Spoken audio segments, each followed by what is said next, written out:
And question number 2 to you, Mr. Jackson. Tell us what challenges you see for the county's budget and what should be prioritized over the next 4 years.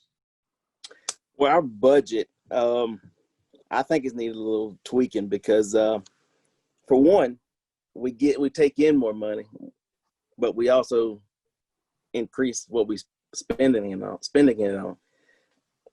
I'm all about a rainy day fund every day of the week, but this money that I think that we haven't tweaked enough should have went to our small businesses. I'm going to harp on that because I think that's where we failed our county.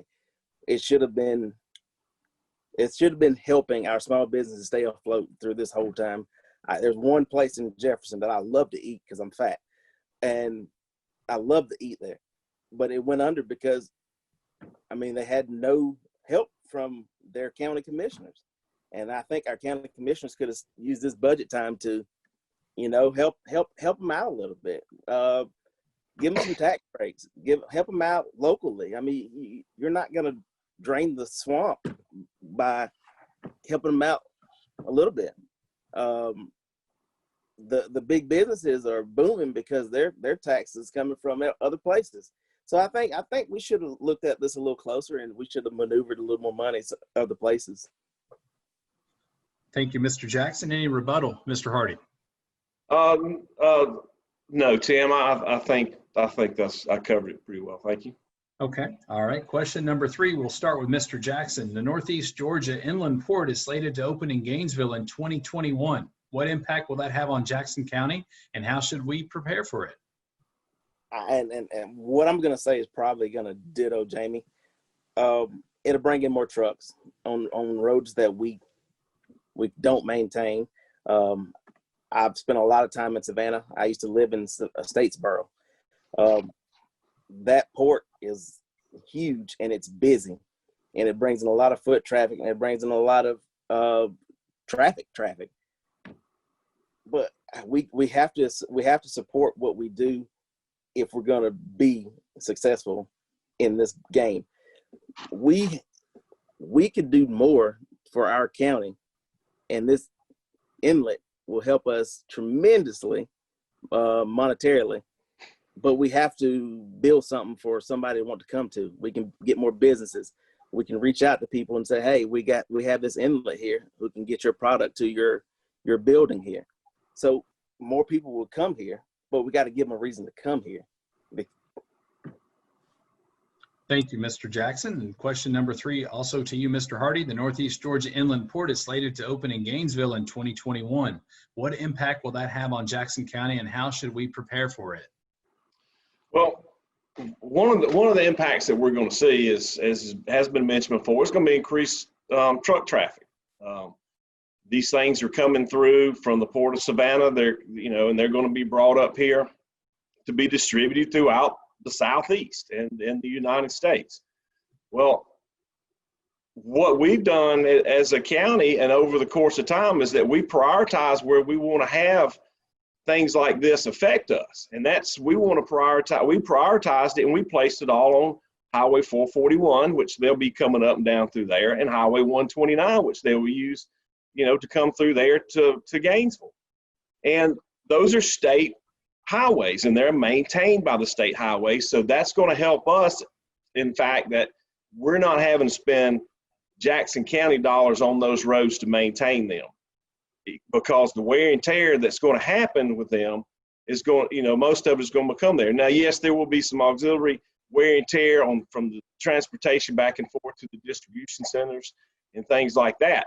But what we do as a county is when we offer these incentives for these folks to come, we collect that money from the digest, and we use that money, and we got to put it back into the services that they need, and which is traffic and traffic solutions around their places.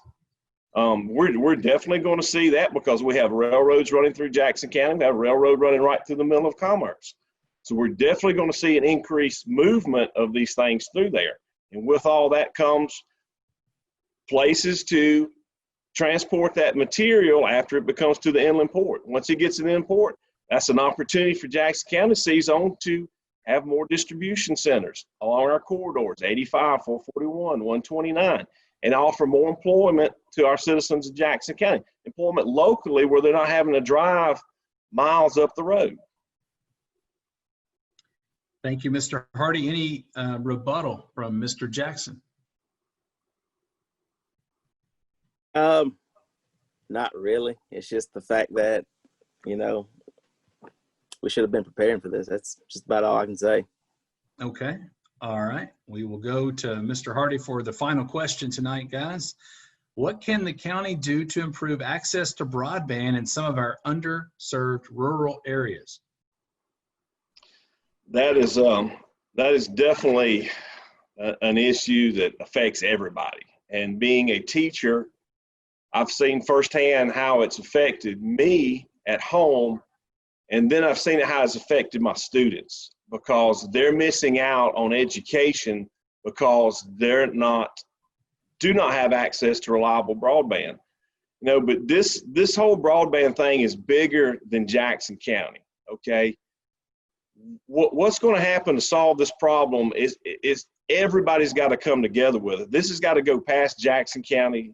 It's got to go to the state level. From the state level, it's got to get to the federal level. I mean, everybody's got to get together and decide this is important. Until they do that, we're not going to be able to provide these things. You know, the federal government, state government, we have to get together and come up with some collaboration with that and come up with some tax credits and some incentives to make these people, make it viable financially for them to expand into these areas. Right now, they're not going there because they're privately run businesses and they have a bottom line and they have a board of directors to answer to, okay? And the reason they're not doing that is because they can't run miles of cable and fiber optics to offer internet service when they're losing money. And we've got to come up and find out, through the government, step in and find out some type of financial way to make it viable for them to do that. Thank you, Mr. Hardy. Same question to you, Mr. Jackson. What can the county do to improve access broadband in some of our underserved rural areas? Well, I say this, when they started doing the EMCs, I'm pretty sure somebody thought the same thing. We have to go through so much just to get it started. In order to finish something, you have to start it, and you have to start with a conversation. You have to start with some negotiations. I know I keep going back to that. I worked hard on that, by the way, but you have to start with negotiations. You have to talk. This part of politics is ruining everything. We have to talk. We have to, you don't have to stay in line for everything. You have to, if you have to go talk to a state rep, go talk. We can do this. It's not impossible. I'm pretty sure the people who said something about the EMCs thought it was impossible too. But somebody somewhere started. And that's what we have to do for broadband. Any rebuttal, Mr. Hardy? No. All I have to say is he's totally correct. The conversations being had in America right now are not the ones that we need to be having as far as compassion and getting along. There's a lot of anger toward each other, and there's a lot of conversations not being had because people are trying to disagree or talk over the other to get their voices heard. And I just want to say, listen to everyone tonight. Thank you for the civility that everybody's used during this discussion tonight to express their points and listen to the other sides of everybody else's points. Thank you, Mr. Hardy. Now for your closing statements, we'll start with Mr. Jackson. Yay, I get to start.